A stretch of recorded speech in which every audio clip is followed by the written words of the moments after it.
Hi friends, இப்போ Jason Sanjay அவர்களுக்கும் தேவயானியோட மகள் இனியா அவர்களுக்கும் திருமணம் அப்படின்ற நியூஸ் தான் இப்போ சோஷியல் மீடியால செம்மையா ஸ்ப்ரெட் ஆகிட்டு இருக்கு. அண்ட் இது உண்மைதானா அப்படின்னு நிறைய சினிமா ட்ராக்கர்ஸ் அந்த விஷயத்த சர்ச் பண்ணும்போது ஜேசன் சஞ்சய் இப்போ வளர்ந்து ஒரு யங் டைரக்டர், ஏன்னா அவர் நடிப்புல தான் ஆர்வம் காட்டுவாரு அப்படின்னு ரொம்ப எதிர்பார்த்த நேரத்துல இல்ல நான் இயக்குனராக தான் ஆக போறேன், அதுதான் என்னோட சின்ன வயசு கனவு அப்படின்னு சொல்லி இயக்குனர் ஆகிட்டாரு.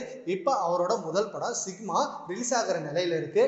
படத்தை வெற்றிகரமா இயக்கி முடிச்சாரு. இந்த படத்துல நடிச்ச எல்லா நடிகர்களும் ஜேசன் சஞ்சய் அவ்வளோ பாராட்டினாங்க. புது டைரக்டர் மாதிரியே இல்ல, பல படங்களை எடுத்த நல்ல எக்ஸ்பீரியன்ஸான டைரக்டர் மாதிரி ஈஸியா ஹேண்டில் பண்ணாரு, எந்த ஒரு டென்ஷனும் இல்லாம செம்ம கூலா இருந்தாரு, அவங்க அப்பா மாதிரியே அப்படியே இருந்தாரு அப்படின்னு சொன்னாங்க. அதே போல இப்போ அந்த படத்தை ரிலீஸ் பண்றதுக்கான வேலையில செம்ம மும்மரமா ப்ரமோஷனுக்கு ஒர்க் பண்ணிட்டு இருக்காரு.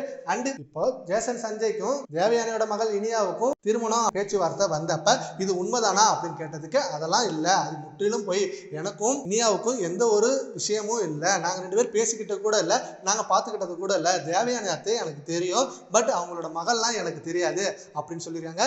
தேவயானியோட மகள் அவங்களும் இப்போ சினி இண்டஸ்ட்ரிக்கு வரப்போறாங்க. ரெண்டாவது மகள் சினி இண்டஸ்ட்ரிக்கு வந்துட்டாங்க. முதல் மகள் ஆல்ரெடி ஜி தமிழ சரிகமபா அப்படின்ற ஒரு நிகழ்ச்சி மூலமா காலடி எடுத்து வச்சாங்க. அண்ட் அதுலயே அவங்களுக்கு செம்மையான ஃபேன் பேஸ் வந்தது.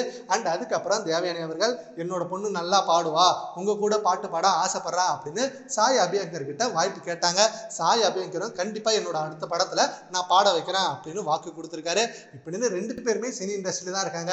ஸோ இவங்க ரெண்டு பேருக்குள்ள அந்த வரன் அமைஞ்சா நல்லா இருக்கும் அப்படின்னு சோஷியல் மீடியால பேச்சுவார்த்தை போயிட்டு இருக்கு. இதை பத்தி உங்க ஒப்பீனியன் நம்ம கமெண்ட் பாக்ஸ்ல கமெண்ட் பண்ணுங்க. Thank you friends.